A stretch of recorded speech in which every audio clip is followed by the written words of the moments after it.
Ang pangalan ng Panginoon, sound check. At muli tayo ay nagpapatuloy sa ating pag-aaral about the Ten Commandments. And sana tayo ay patuloy na natututo, na pagpapala. And as we have said, lalo nagiging mahalaga ang mga kautusan ng Panginoon sa atin. Bago tayo magpatuloy, hindi pala magpatuloy, bago tayo magsimula sa ating review and lesson this morning, tayo muna ay manalangin. Let us pray. Panginoong Diyos, aming Ama sa langit, purihin ka sa iyong kabutihan, sa iyong katapatan, purihin ka sa iyong kadakilaan. Salamat, O Diyos, na kami ay iyong kinahabagan. Hindi mo lamang kami binigyan ng buhay at kalakasan ngayong umaga, kundi, O Diyos, binigyan mo kami ng buhay na walang hanggan sa pamagitan ng aming Panginoong Hesukristo. Salamat, O Diyos, sa kaligtasan na meron kami sa pamagitan niya. Salamat sa pag-asa na meron kami sa pamagitan niya. At salamat, O Diyos, na alam namin na tapat ang iyong mga salita at pangako na kami ay naghihintay sa kanyang muling pagbabalik upang kami ay kunin niya. And Lord, nawa, ngayon na ang araw na yon, at nawa, O Diyos, ay masumpungan mo po kami sa biyaya mo na patuloy na nagtatapat sa iyo. Sa aming pag-aaral, Panginoon, tulungan mo kami, gabayan mo po kami, particularly sa akin, O Diyos, hingi ko po ng iyong biyaya at sustento ng kalakasan at patuloy na ikaw po ang maitaas sa lahat po ng aming mga gagawin maging sa aming pag-aaral. Banalin mo ang iyong mga mananampalataya. Magligtas ka ng mga wala pa kay Kristo. At lahat ng ito, Panginoon, ay hinihiling namin sa iyo sa ngalan ng aming Panginoong Jesus. Amen.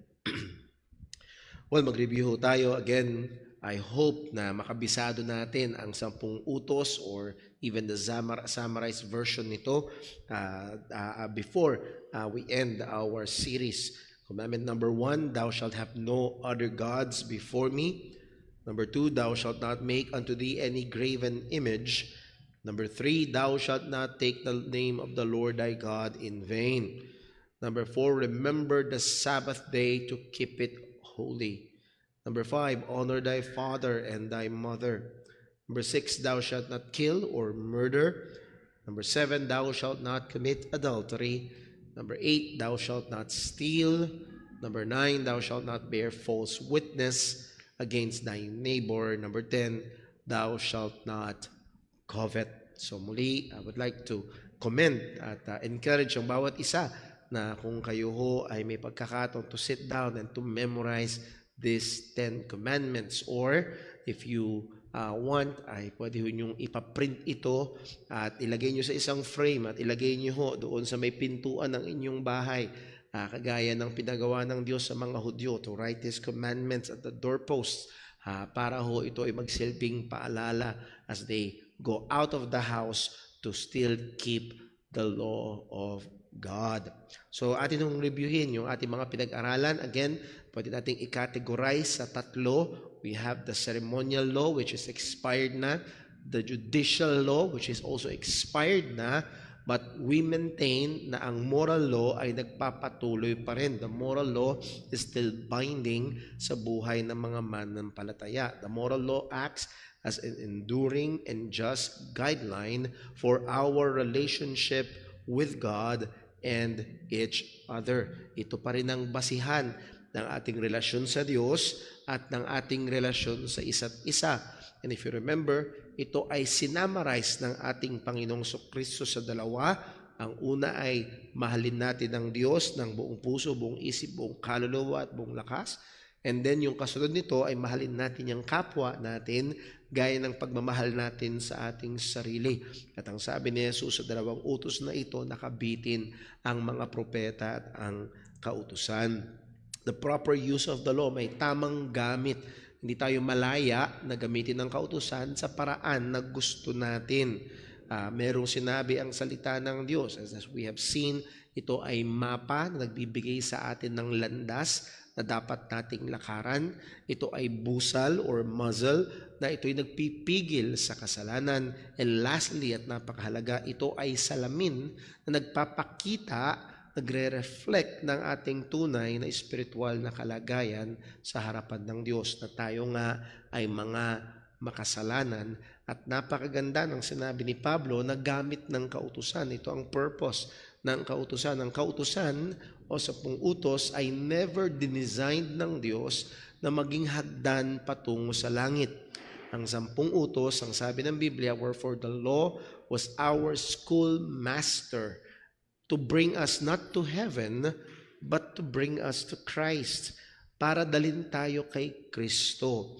At ano ang mangyayari pag tayo ay dinala kay Kristo? That we might be justified not by the keeping of the law, but we will be justified by faith. So muli, kapag nakarinig tayo ng mga tagapagturo o ng mga tao na ang tingin sa kautusan o ginagamit nila ang kautusan na hagdan patungo sa langit, na batayan, standard para sukatin ang kanilang sarili, kung sila ba ay pasok or hindi, nakikita natin na ito ay maling paggamit ng kautusan. Ang gamit ng kautusan ay dalhin tayo kay Kristo. And I would like to encourage us, at actually dadaanan natin to pag nag-resume na yung ating Bible class about evangelism. Pagdating sa evangelism, isa sa mga elemento na madalas na neglect ng mga nag-evangelize ay ang kautusan, na binigay talaga ng Diyos, sadyang idinisenyo ng Diyos to bring us to Christ. So we must believe and be confident dito sa katotohanan na ito. And when we must utilize the law in that way, na puro para ipakita sa tao na sila nga ay makasalanan. At pag sinabi makasalanan, hindi lang basta nakakagawa ng mali, but they have offended a holy and just God. Again, the law is personal. If you remember that, ito ay nagre-reflect ng katangian ng Diyos. Ito'y binigay ng Diyos. And therefore, kapag ito'y nalalabag natin ang Diyos at nasa ilalim tayo ng matuwid na galit ng Panginoon. That's why we really need the Lord Jesus Christ. So let me ask you this morning, sa lahat ng naririto, maging sa mga nakikinig sa atin online, have you been justified by faith? Ikaw ba ay inari na o dineklara ng matuwid sa pamamagitan ng pananampalataya kay Kristo Jesus? Or ikaw pa rin ay tumitingin sa iyong pagsunod sa mga kautusan para katanggapin ng Panginoon sa langit, at yun yung maling paggamit ng kautusan. Ang tamang gamit ng kautusan ay para dalhin tayo kay Kristo. Remember, ang damit ng kautusan ay hindi para dalhin tayo sa langit. Ang kautusan ay para dalhin tayo kay Kristo upang tayo manampalataya sa Kanya at maligtas. Now, narito ang katotohanan, merong deficient understanding ng kautusan. Pag tayo ay nakipag-usap sa mga tao, nagbasa-basa at nakinig, maging sa telebisyon, merong hindi tamang pagkaunawa ng kautusan. And again, even at the time of the apostles, meron na yan. Even in the time of our Lord Jesus Christ. If you remember sa Matthew chapter 5, nirebuke niya yung mga teachers ng mga Hudyo. You heard them they say, thou shalt not kill. So again, itong mga religious teachers na ito ginagamit ng kautusan, but they are misusing it. At sabi nga ni Pablo, there are those who are desiring to be teachers of the law without understanding either what they are saying or the things about which they make confident assertions. Again, napaka-delikado nito kapag yung mga tagapagturo at gusto nilang maging tagapagturo ng kautusan, but they do not have a proper understanding. At kung wala silang tamang pagkaunawa, anong ituturo nila sa mga tao na kanilang tinuturuan? So again, napaka-mapanganib nito. That's why we are studying 6 rules. 6 rules. How should we study the law? And rule number 1 is the most important and the most wide ang scope, dahil hindi lamang ito kailangang gamitin pagdating sa kautusan, kundi ito rin yung ating kaparaanan para unawain at i-handle ng tama ang salita ng Diyos. Saan mang verse sa Bible, saan mang book ng Bible, napakaganda at tama na i-apply ang rule number 1. And that is Scripture interprets Scripture. Scripture interprets Scripture. Ang ibig sabihin itong Scripture interprets Scripture ay ito: the definitive guide for interpreting the significance of any given verse in Scripture is the overarching doctrine presented throughout the Bible. Ang definitive guide para daw maunawaan natin kung anong sinasabi ng isang verse ay kung ano ang kabuuan na sinasabi ng salita ng Panginoon patungkol sa doktrina o patungkol sa mga katuruan ng Biblia. If you remember, we look at Romans chapter 2 verse 6 and following, na pag seemingly kinuha mo yung verses 6 hanggang 9, ay ito'y nagtuturo ng salvation by works. But if we will consider the immediate context, yung mga sinabi ni Pablo, naunahan ko yung sarili ko. Anong mahalaga? Kailangan natin i-consider yung immediate context. Ano ba yung mga sinabi nung author, sino man yung author na yan, before and after. So when we look at a verse, again, Romans chapter 2, verse 6 and following, ano ba ang sinabi ni Pablo before and ano ba ang sinabi ni Pablo after? Second point, what is the point of the author? What is the point the author is trying to make? Ano ba yung mensahe? Ano ba yung mensahe na sinusubukang sabihin nung author? Again, napaka mapanganib kapag tinake natin ng wala sa context. For example, sabi ng Bible, walang Diyos. Kaya kong basahin yun sa Bible, walang Diyos. Pag pupunta ka sa Proverbs, ang sabi, there is no God.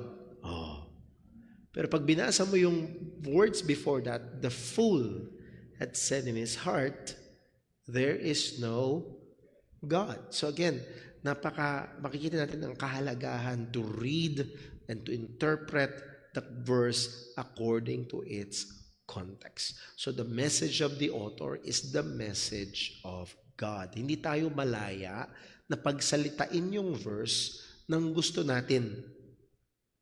Nakuha nyo? May mensahe si Pablo. Again, going back sa Romans chapter 2, verse 6 hanggang 9, merong gustong puntuhin si Pablo. So hindi tayo malayang kunin yung passage na yon para pagsalitain natin. Kapag kinuha natin ang Romans chapter 2 verse 6 and following at pinagsalita natin ito ng salvation by works, we are being unfaithful sa context.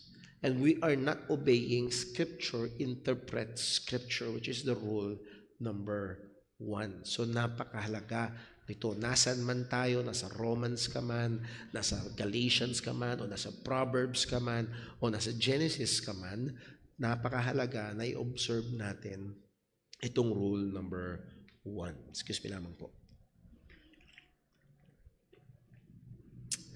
Nabi na ko sa inyo, magiging mas malumanay ako ngayong umaga. May hirap dito, mas gusto namin yan, Brother Paul. Okay. Rule number 2, when it comes to understanding the law, rule number 2 is inside and out. Inside and out. Muli ho, sa ating mga bagong dating, pagpauman ninyo, magiging napakamalumanay muna ni Brother Paul ngayong umaga. Hindi pa rin fully recovered ang boses. Ano tong inside and out rule when it comes to the law of God? Ito naman, particularly kanina, yung rule number 1 is a rule that we use any verse in the Bible. Itong rule number 2, particularly when it comes to the 10 Commandments. The Decalogue calls for outward obedience and also demands inward conformity. God exercises authority not just with our actions, but also over our affections. So again, pag binasa natin ang 10 utos, madalas, ang akala natin puro bawal. Huwag mong gagawin, huwag mong gagawin, huwag mong gagawin. And madalas ang tingin sa 10 utos at ini-interpret ng 10 utos na ito ay nagbabawal lamang sa mga bagay na hindi dapat gawin. Pero pag tingnan talaga natin at inunawa natin ang mga kautusan ng Panginoon, particularly ang moral commands, hindi lamang ito nagbabawal ng mga actions kung hindi sinasakop din ito ang affections o ang damdamin o kalooban ng tao. So the proper understanding and application of the Ten Commandments includes both inside and outside. Hindi lamang yung ginagawa. Kung naalala niyo ho, sinabi ito ng ating Panginoong Jesus sa Matthew chapter 5, kapag merong isang lalaki, sabi niya, narinig niyo, sabi nila, thou shalt not commit adultery.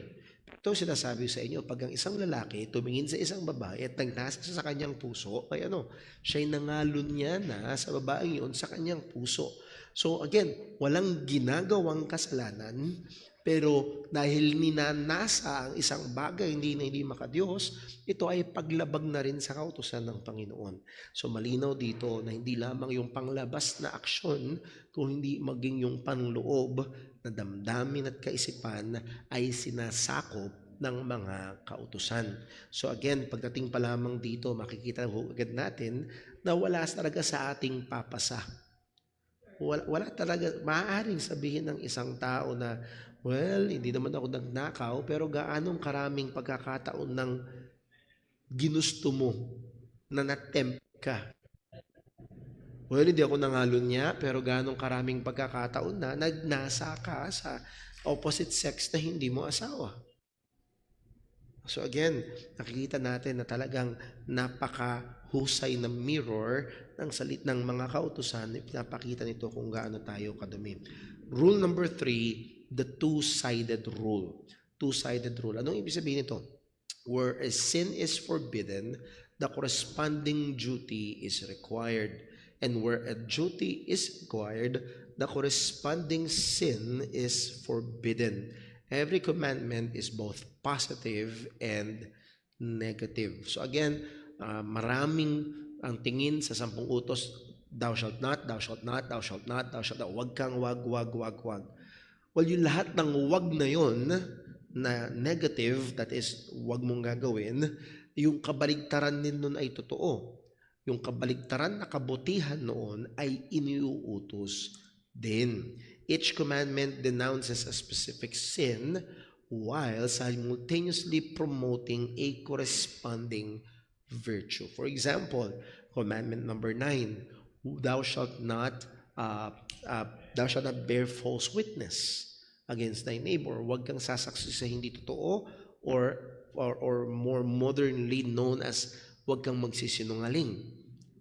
So merong sinasabing huwag mong gawin. Huwag kang magsisinungaling. Pero yung flip side noon ay totoo din. Ano dapat? Dapat laging totoo ang sinasabi natin. So always be truthful in our communication or dealing. Ito yung two-sided rule. So ito ay dapat natin, when we go to the commandments, ay dapat nating itong, for example, huwag kang gagawa ng mga bagay na inanyuan, at wag mo itong yuyukuran, at wag mo itong pagsisilbihan. So merong pinagbabawal. Well, anong inaano nun? Ang dapat sambahin ay yung tunay na Diyos. It corresponds to the proper worship of God. Example, commandment number 3, thou shalt not take the name of the Lord thy God in vain. Positively, it demands us to reverence God's name in worship and in our lives. So wag mong gagamitin sa walang kabuluhan. Again, ang pangalan ng Diyos ay sumisimbol sa kanyang kabuuan, at pag ginagamit natin sa walang kabuluhan ng pangalan ng Panginoon, it just shows na meron tayong napakababang pananaw sa Diyos. So anong flip side nun? We must have a very high view of God. We must reverence God. So yung kabaligtaran, so hindi pwedeng, well, hindi ko naman binabanggit yung pangalan ng Diyos sa walang kabuluhan eh. Pero hindi lang naman yun. Meron ka bang mataas na pananaw sa Panginoon? So it's not just commanding the negative, but it is also enforcing the positive, the two-sided rule. Again, commandment number 7, thou shalt not commit adultery. So hindi lang ito nagbabawal sa extramarital sexual relationship. It commands spouses to pursue fidelity in their marital covenant between each other. So, hindi lang basta, well, Brother Paul, kahit tanungin mo pa si Mrs., malinis. Okay? That's good. Hindi ka nangangalon niya. Pero ano ang positibo mong ginagawa sa inyong relasyon bilang mag-asawa?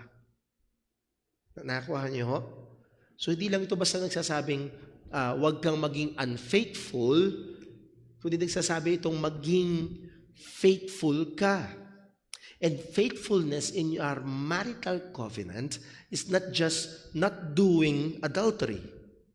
It's doing. We should be doing something. The husband should be doing something. The wife should be doing something. So again, pag tinignan natin, napakalawak talaga ng sakop ng 10 utos. Number 4, the rule of categories. The rule of categories. I believe dito tayo natapos last Sunday. The rule of categories. Each commandment embodies a broad spectrum of sins. For example, thou shalt not lie. Well, mamaya titignan natin yan.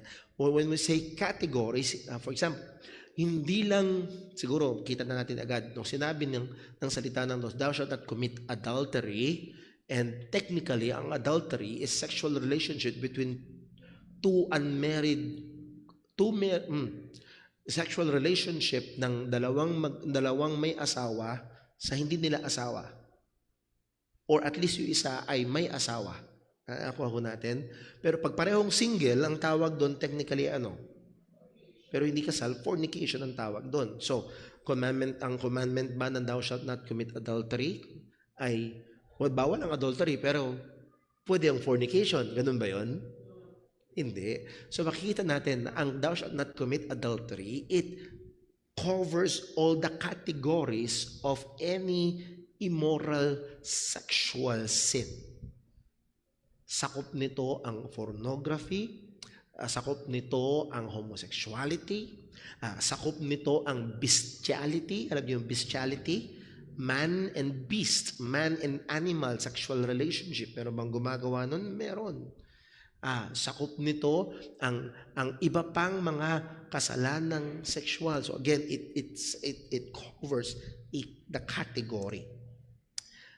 If it not only addresses the specific sin stated, but also governs all the preceding sins that lead to it, as well as the lesser sins associated with it or with that category. Again nga, thou shalt not commit adultery, that's sexual sin. And any sin that leads to adultery. Nakuha ko ba natin? Binigay ko example last Sunday. Okay? Nandito si Mister, nagtatrabaho sa office. Si Mrs. nasa bahay. Pero si Mister ay merong babaeng kaopisina. Nakuha niyo ho? At si Mister ay alam niya na meron siyang attraction dun sa kanyang kaopisina. At nagsisimula siyang humakbang para mas magkaroon sila ng interaction. Pwede naman siyang dumaan ng diretso patungo sa elevator, pero pinipili niyang medyo mas malayo para pasulyap-sulyap. Madaanan yung kaopisina na interesado siya. Nakuha niyo ho? Walang particularly wrong sa friendly relationship between office mates. Pero kung merong ulterior motive at alam niya na hindi ito tumutulong para maging faithful siya doon sa kanyang marital covenant, ito ay maituturing ng kasalanan at dahil sa utos ng Panginoon, thou shalt not commit adultery. So again, pati yung mga kasalanan na nasa ilalim nito, even the lesser sins. Just to give a concrete example, si Steve Lawson, kilala ng marami si Steve Lawson, according sa mga na-research ko at napakinggan ko na detalye, walang explicit sexual relationship. Wala. At least doon sa testimony ng mga taong involved, nevertheless, merong almost quote-unquote adulterous relationship attachment na. Nakuha ko natin? So muli, yung mga ganon, na hindi natin pwedeng, well, wala naman kaming ginawa. Pero hindi naman doon nagsisimula ang adultery. Ito'y nanggagaling muna sa ilang mga lesser sins. Commandment number 9, just for example, sa rule of categories, thou shalt not bear false witness against thy neighbor. Huwag kang sasaksi sa hindi totoo sa iyong kapwa. On the face value, this command prohibits giving false testimonies against someone primarily in the court. Huwag kang sasaksi. That's a technical term. Huwag kang magsisilbi as witness. Kasi noon, kapag meron kang laban sa kapwa, obligado na magharap ng testimony, magwi-witness. At hindi, again, malinaw sa atin to sa Gospels, yung mga Pharisees, yung mga religious leaders, naggumukuha sila ng mga false witnesses against the Lord Jesus Christ. Sabihin mo dun sa court, kinuha niya talaga ha. Sabihin mo talagang so wag ka daw sasaksi sa hindi totoo. So again, technically, pwede ba? Well, Brother Paul, wala naman sa korte eh. At saka, wala naman akong yung totoo ay hindi naman laban sa kapwa. Nagsabi lang ako ng hindi totoo, pero hindi laban sa kapwa. Ayan. So, on the technical side, parang pwedeng ilusot. Against someone daw eh. Tama? Yun ang utos eh. Huwag ka sasaksi sa hindi totoo against someone. May sinabi akong hindi totoo, pero hindi naman against someone. Fake news ba? Gumawa na ako ng news, gusto ko lang mag-viral. Nakuha niyo? So, hindi ko naman nilabag yan, Brother Paul. Hindi naman against someone eh. Ayan. So, sana makita nyo na hindi lang ito doon sa letters of the law, but even, yun yung pag nagbasa-basa ho kayo ng mga theology books, not just the letters, but the spirit of the law ay sakop nito. It covers saying anything untrue about others. Hindi kailangan nasa korte kayo, kundi anumang sasabihin mong hindi totoo tungkol sa kapwa. Sakop ng ikasyam na utos. Hindi lang yun, it covers telling any false informations. Fake news. Again, maaaring hindi laban sa ibang tao, pero sinabi mong fake news. Alam mong hindi tama, alam mong hindi totoo. Ikinalat mo ang hindi tamang impormasyon. It covers texting, posting, printing, or using any means to transmit false information. Sakop ng ikasyam na utos ang anumang kaparaanan. Ito man ay sinulat mo, tinext mo, in-email mo, pinost mo, or vinoice message mo, finax machine mo. Hindi na, wala na yatang gumagamit ng fax machine. Anuman nakaparaanan para ikalat, ilabas ang maling impormasyon o hindi totoong impormasyon. Hindi man tungkol sa isang tao, laban sa isang tao, o tungkol sa anumang bagay. It also covers the manipulation of data or information to the detriment of others and benefit of any. Okay? Hindi nagsinungaling pero minanipula ang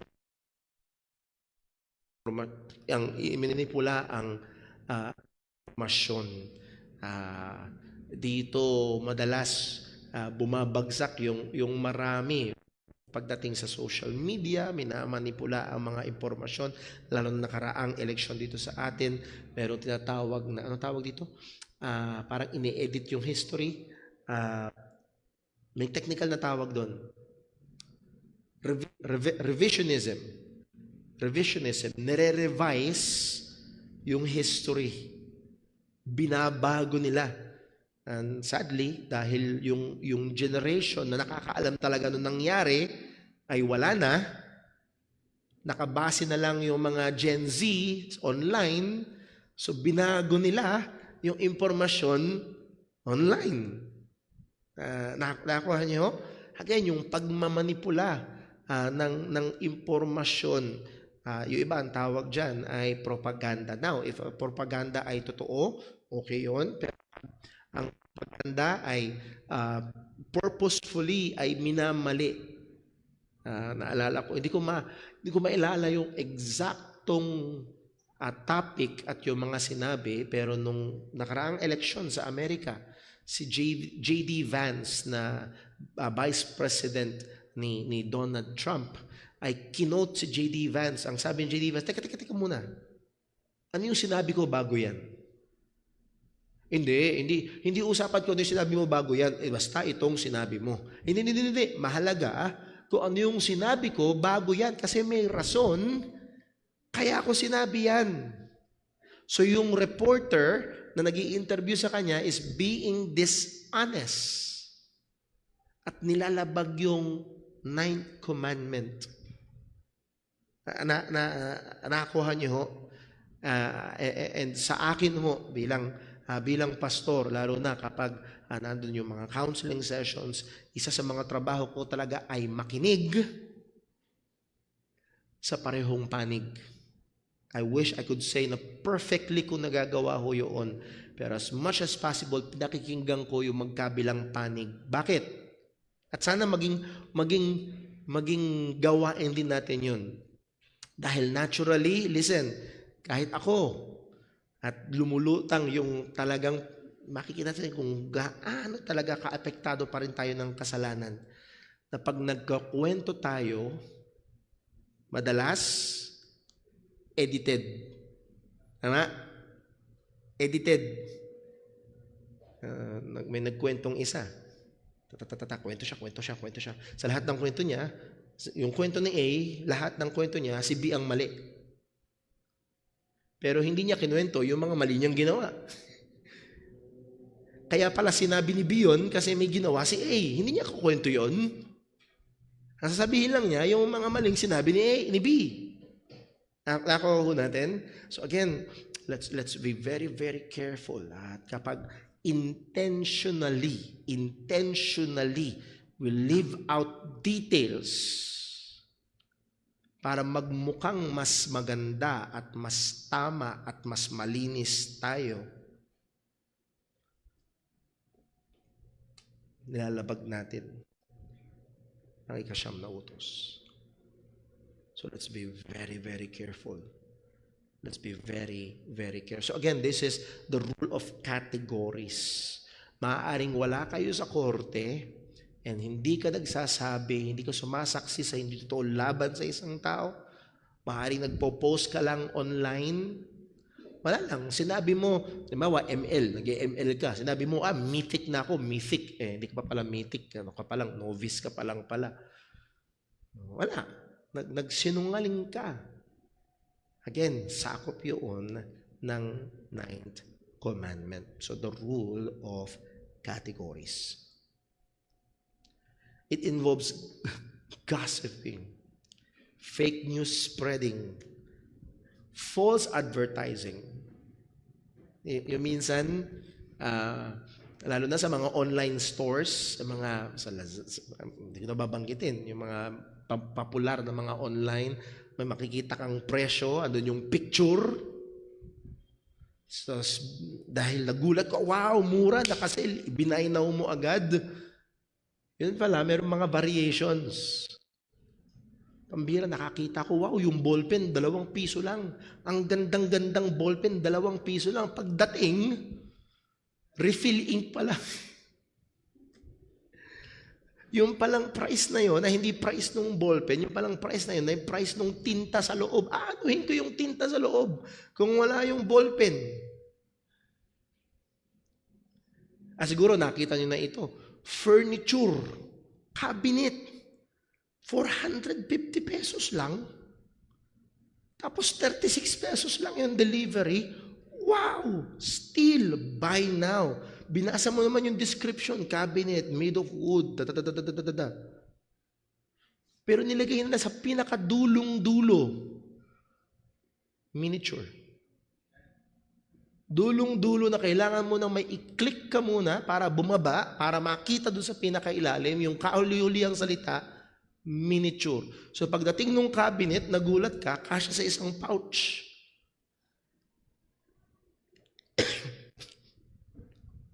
False advertising. Nakuha natin yun? It falls under. Hindi lang sila lumalabag sa batas ng DTI. Lumalabag din sila sa batas ng Diyos. If you remember, sa Proverbs, madalas, a false balance is, A false balance, yung salita, is abomination unto the Lord. Alam niyo yung false balance? Yung timbangan na may daya. Ayaw ng Diyos ng timbangan na may daya. At saan madalas niyagamit ang timbangan? Sa merkado, sa market, sa ekonomiya. At yung nandadaya ka doon, ayaw ng Panginoon. At anong utos ng Diyos ang nilalabag noon? It's the 9th commandment. Scam.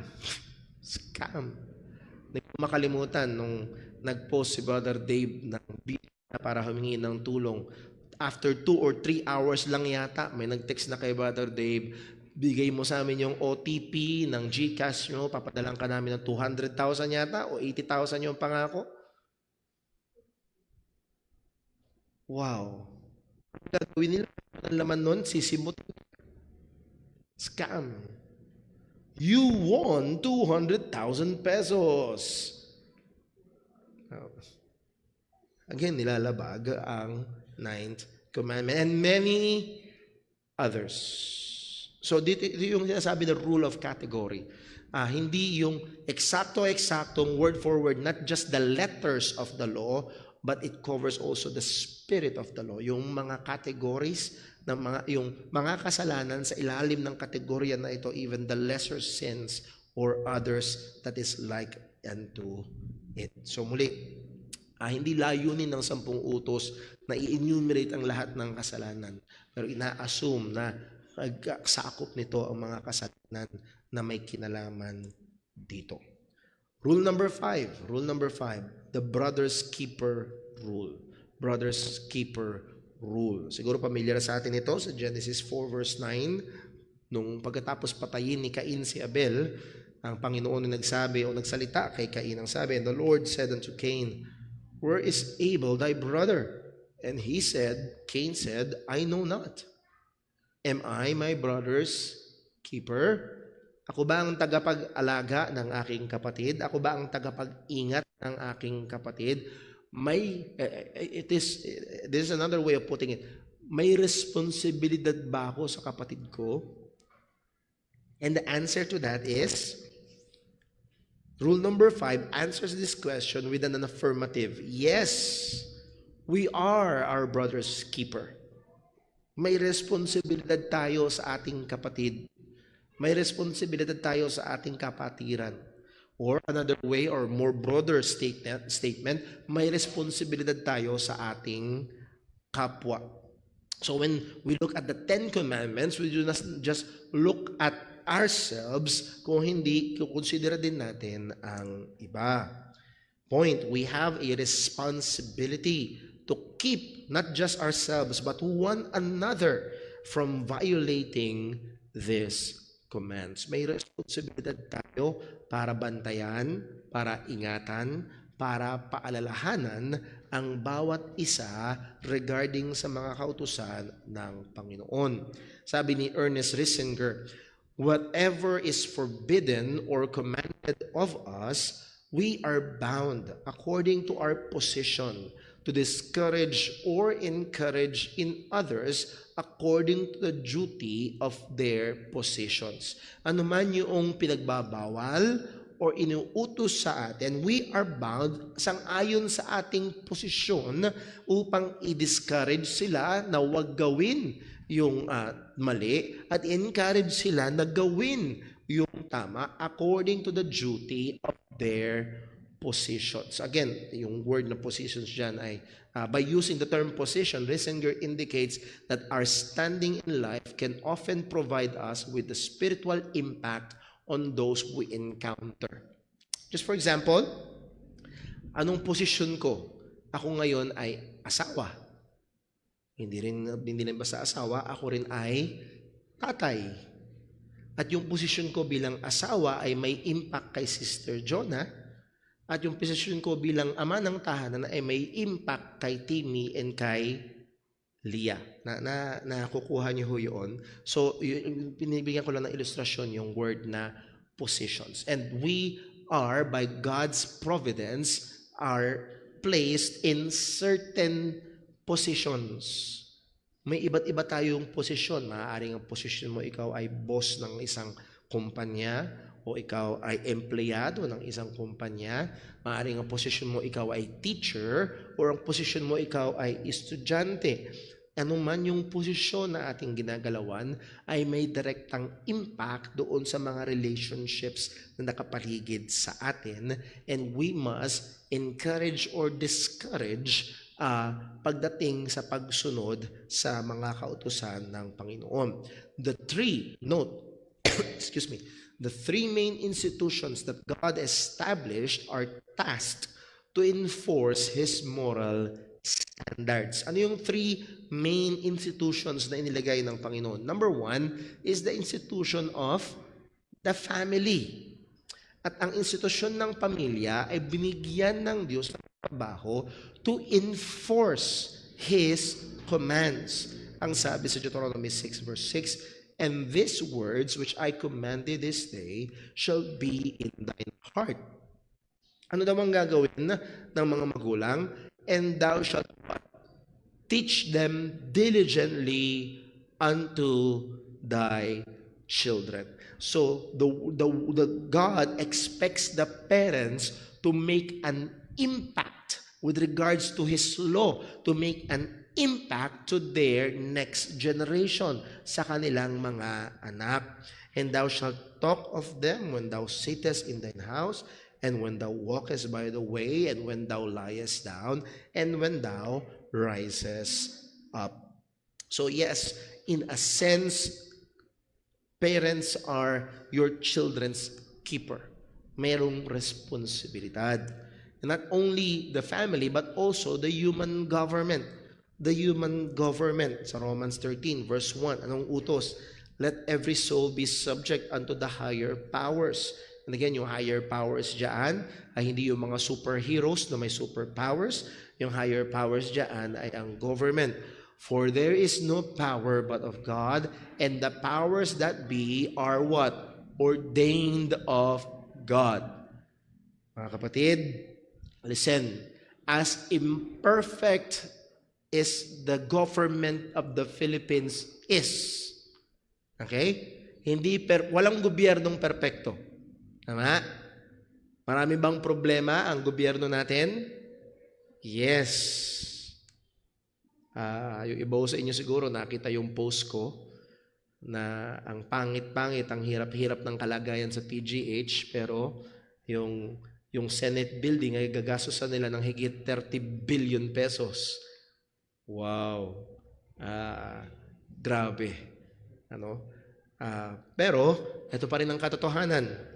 The powers that be are what? Ordained of God.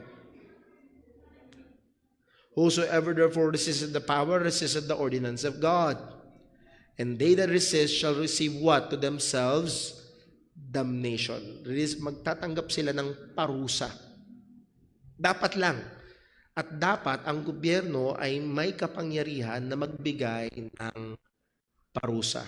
At dito makikita yung napakapaliyadong ginagawa ng mga gobyerno, lalo na ng mga liberal and for example sa California nga, na pag $950, hindi ka pwedeng kasuhan. Tinatanggalan ng gobyerno ng kapangyarihan. Ang sabi sa verse 4, "For he," the government, "is the minister of God to thee for good." But if thou do which is evil, be afraid, for he beareth not the sword in vain. Hindi daw display lang yung espada. Hindi daw display lang yung batuta. Hindi display lang yung posas. Hindi display lang yung baril o yung shotgun. Pag kailangan, gagamitin. For he is what? The minister of God. And what? A revenger. Listen, yes, naalala niyo ho? Ang sabi ng Panginoon, vengeance is mine, I will repay. And one of the means, one of the God-ordained means of His revenge in exacting justice is the human government. Hindi yun lang, pero isa sa mga, is a revenger to execute wrath upon him that doeth evil. Verse 5, wherefore ye must needs be subject, not only for wrath, but also for conscience sake. So again, dito makikita natin, merong dalawang salita sa verse number 4. He is the minister of God for thee, to thee for what? Good. But if thou do which is what? Evil, be afraid. So merong good and merong evil. Anong standard ng good and evil? Again, the primary standard ng good and evil is the moral commands of God. So isa, though hindi perfect, pero isa sa mga institutions na inilagay ng Panginoon to enforce, to be our brother's keeper. May responsibilidad sa mga mamamayang Pilipino, hindi lang sa mga Kristiyano, para ipatupad yung thou shalt not commit murder. Isa sa mga brother's keeper o may responsibilidad dyan ay ang institusyon ng human government. Hindi lang yun, but also the church. The church, or kasama dito, every believer. Sabi na Matthew 18 verse 15, moreover, if thy brother shall trespass against thee, go and post sa Facebook. Hindi. No, kapag meron tayong galit, o merong nagawang offense sa atin, offend tayo, hindi i-post sa Facebook, hindi ikalat sa iba, kundi go and tell him his or her fault between thee and him alone. If he shall hear thee, thou hast gained thy brother. At ang goal ay hindi mang-away, ang goal ay mag-gain. Yun ang goal, maayos. Verse 16, but if he will not hear thee, then thou shalt take with thee one or two more, that in the mouth of 2 or 3 witnesses, yung sinasabi ko kanina, yung mga witnesses, dapat sasaksi sila ng tama, ng wasto, every word may be established. Now, kung hindi pa rin magsisisi, and if he shall neglect to hear them, tell it unto the church. So that the institution of the church has that responsibility. Hindi lamang ito responsibilidad ng pastor, kung hindi lamang ito responsibilidad ng mga witnesses, o ito ay responsibilidad ng church. Sabi nga ni John MacArthur, the purity of the church is everyone's concern. Dapat ang bawat bahagi ng church ay concerned sa purity ng church. Excuse me. So yes, we are our brother's keeper. Lahat tayo ay merong responsibilidad. So anong punto? In whatever sphere we are in, whether at home or at the community or at church, we are not only expected to obey the 10 Commandments, but to also influence and motivate others to do them. Sang-ayon sa posisyon na ibinigay sa atin ng Panginoon. Sabi sa Ezekiel 3 verse 17, merong babala dito, merong warning. Sabi, Son of man, I have made thee a watchman. Alam niyo yung watchman? Hindi ito yung trabaho, hindi ito yung tao na nood lang ng nood. Watch lang ng Netflix. Ang watchman ay bantay. Siya yung nasa tore at nakatingin siya kung mayroong mga parating na kalaban. Tanod. He made thee as a watchman unto the house of Israel. Therefore, hear the word at my mouth, and give them what? Warning from me. When I say unto the wicked, thou shalt surely die, and thou givest him not warning, nor speakest to warn the wicked from his wicked way, to save his life, the same wicked man shall die in his iniquity, but his blood will I require at thine hand. So again, may sinabi ang salita ng Panginoon. And ang kasalanan ay nakamamatay. May responsibilidad tayong warningan ang mga patungo at gumagawa noon. Sadly, ginagawa ng mundo na mas mahirap na gawin ang obligasyon natin na ito. Merong mga batas na bawal mong, wag mong sabihin, mali yung ginagawa ko, offended ako, you hurt my feelings, didemanda kita. So on and so forth. But again, we have this responsibility to give warning sang-ayon sa salita ng Diyos. We are not only to influence others to obey the Decalogue, but we are also tasked to deter others from violating them. Hindi lang para encourage sila na sundin, kung hindi tayo ay may trabaho na bigyang babala, warningan yung mga lumalabag or nagpaplanong lumabag dito.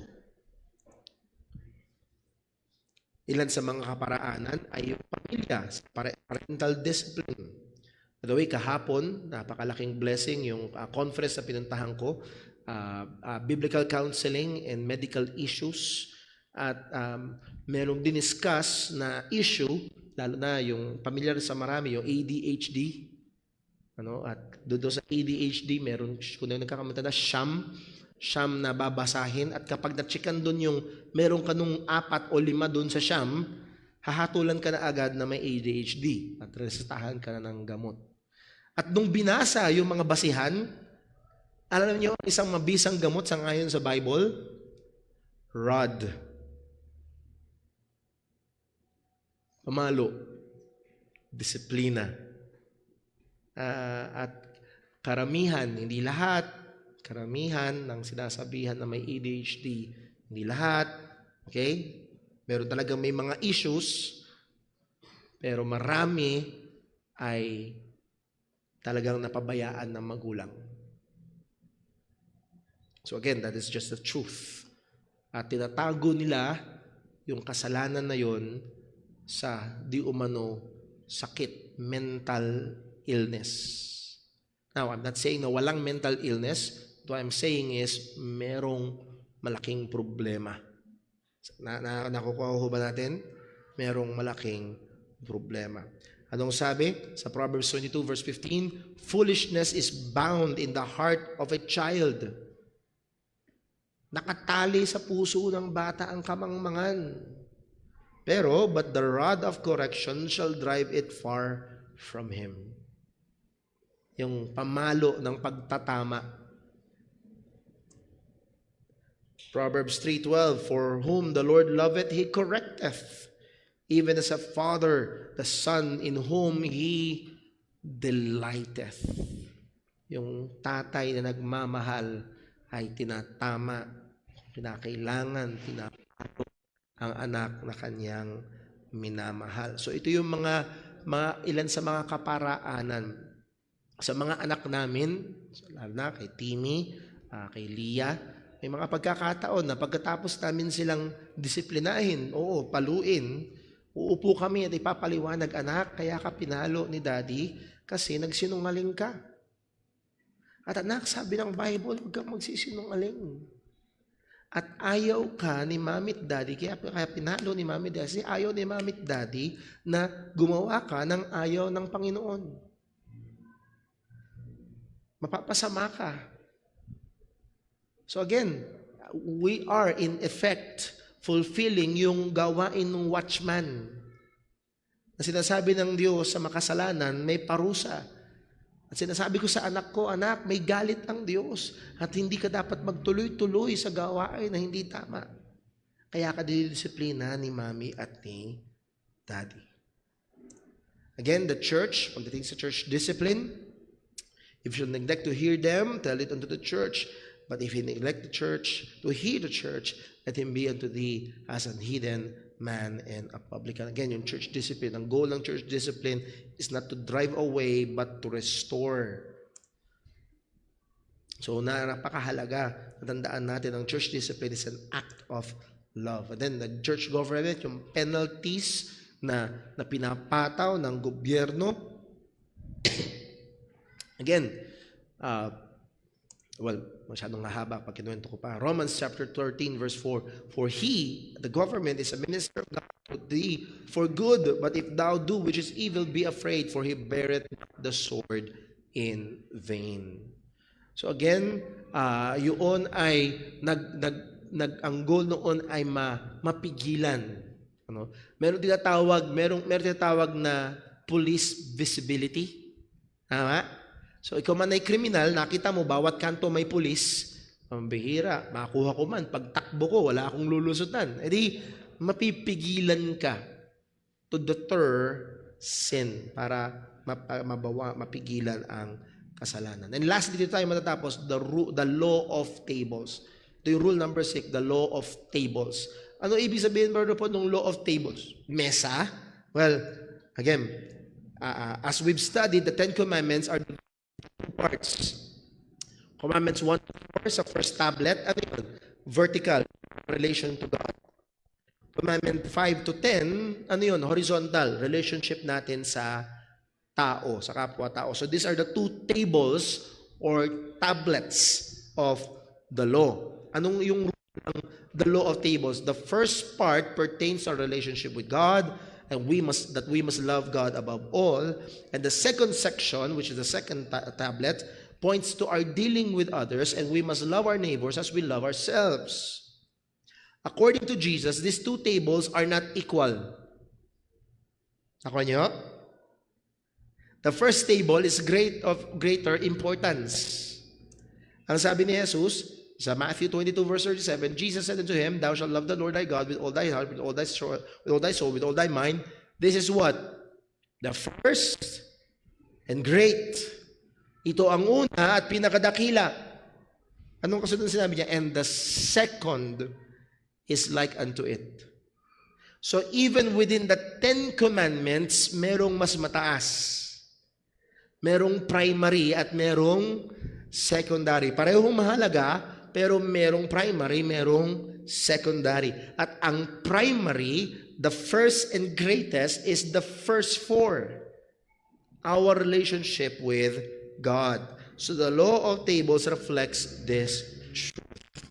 Sabi ni Phil Ryken, our duty to God in the first four commandments always governs our duty to one another in the last 6 commandments. Our love for our neighbor is subject to our love for God. Merong mas mataas at yun yung ating relasyon, yun yung ating pagsunod sa utos number 1 to 4 at kaysa doon sa utos na number 5 hanggang 10. Example, yes, children are commanded to honor and obey their parents. But if parents are commanding their children or their child to worship an idol or give a false testimony, the child ought to obey God first. Ito yung makikita natin sa Acts chapter 5 verse 27. And when they had brought them, they set them before the council. And the high priest asked them, saying, Did we not straightly command thee? Again, yung mga apostles nila hinarap sa council. Again, yun yung human government nung time na yun. Anong utos ng Diyos? Dapat magpasakop sa human government. Pero ang utos ng human government, did we not straightly command you that you should not teach in this name? And behold, ye have filled Jerusalem with your doctrine and intend to bring this man's blood upon us. Di ba pinagbawalan namin kayo na wag niyo ipangaral si Jesus? Anong sagot ng mga apostol? Then Peter and the other apostles answered and said, We ought to obey God rather than man. So this is the law of tables. Meron dalawa. 1 to 4 and 5 to 10. Nasa ilalim ng 1 to 4 ng pagsamba sa Diyos, ng pagkilala sa Diyos, ng pag-reverence sa Panginoon, yung mga relationship natin sa ating kapwa. Sabi ni John Gill, men, civil magistrates, and ecclesiastical rulers sa church are to be obeyed in things which are not repugnant or against to the will of God, but in things that are, God is to be obeyed, and not men. So sana maging malinaw sa atin. Now, when we look at the commandments, and yes, merong mga certain, kaya dito, di ba, nakita natin kanina, utos ng Bible, magpasakop tayo sa gobyerno. Pero pag ang gobyerno ay nag-uutos na ng laban sa Panginoon, ang prioridad natin bilang mga mananampalataya ay ang kautusan ng Diyos. So, hopefully, itong mga bagay na ito tumulong sa atin to process. Hindi lang yan sa gobyerno. For example, sa schools. Sa schools, minsan ang schools ay may mga programa. Minsan, padadaluhin yung mga estudyante sa misa o sa ano pa mang mga events na kung alam mo sa konsyensya mo that this is something that is against the law of God or will bring you to temptation.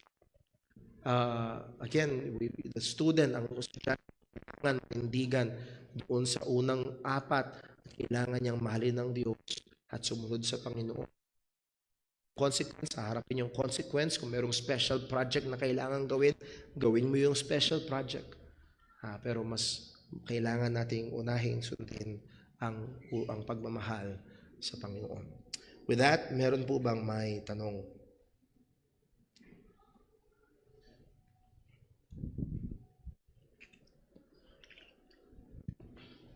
Question po?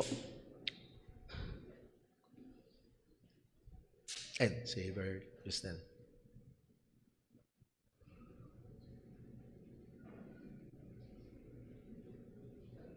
Hinintay lang po yung mic.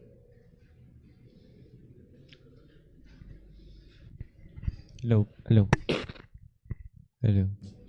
Good morning, bro.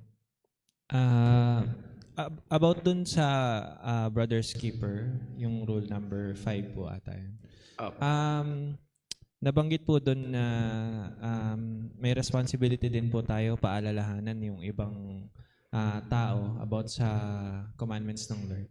Paano po yung mga family natin na unbelievers na although pinapaalalahanan natin sila, nandun yung ayaw talaga nilang makinig. Hanggang kailan po natin kailangan ipaalala sa kanila yung mga utos ng Panginoon? Ang tanong ay yung duration, hanggang kailan? Well, as of now, ang unang answer na naiisip ko is as long as by God's providence ay na-allow tayo na magkaroon ng pagkakataon maimpluwensyahan sila,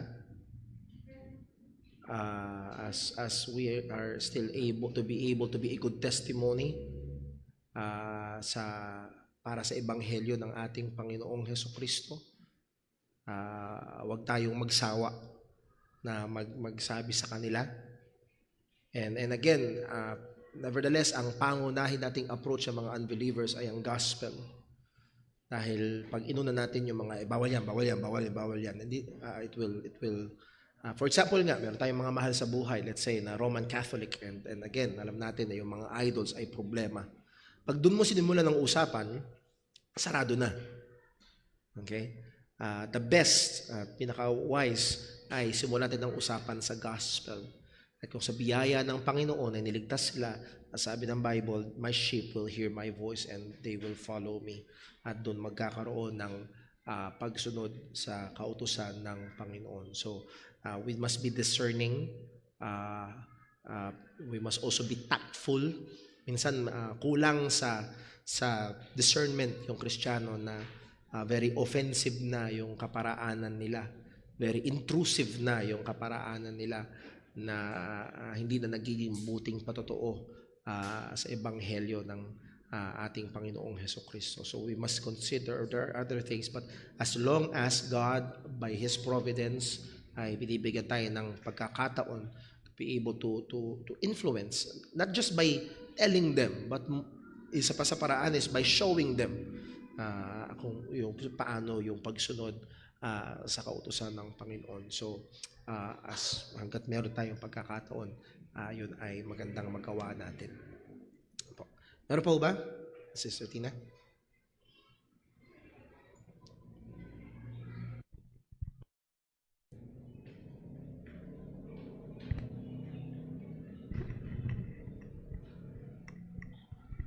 Good morning po. Morning po. Brother Paul, doon sa sinabi mo kanina na church discipline, sino-sino ba dapat ang church discipline? May sakop ba? Kung sino-sino ba ang dapat? Kami lang ba ng mga member?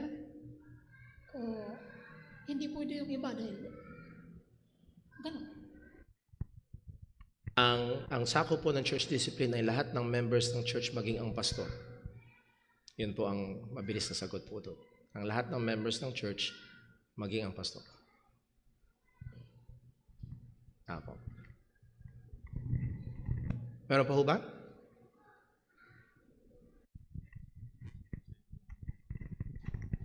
Meron po sa online, Brother Paul. Mula po kay Brother Junjun. Nabanggit po yung patungkol sa government, paano yung hindi tama na pagbabayad ng tax. At sinasabi na corrupt ang government, kaya di dapat magbayad ng tamang tax. Again, I am of the persuasion na magbayad tayo ng tamang tax. Iyon ang utos sa atin ng salita ng Panginoon. Dahil magiging pula yon sa atin hong pangalan nito, sa ating patutuo bilang mga mananampalataya. Hindi ko maalala yung eksakto. I believe if you read further sa Romans chapter 12, merong passage, hindi ko maalala eksakto kung alin, Romans chapter 2, Romans chapter 13 na binibigyan ng atensyon yung bagay na yon. And yes, we live in a country sadly na known for its corruption, pero hindi lahat ay nagagamit sa corruption. So let's goal na masunod yung mas malinaw na sinasabi ng salita ng Panginoon na magawa natin yung tama. At again, we should pay our taxes right. Basahin ko lang po yung next ni Brother Boy, yung mga hindi naaabot ng salita ng Diyos pero mabait at matulungin sa kapwa, pwede ba silang maligtas? Hindi po. Kasi kahit ang mabait at matulungin sa kapwa ay makasalanan pa rin. Now, pwede silang maligtas kung sila ay sasampalataya sa Ebanghelyo ni Kristo.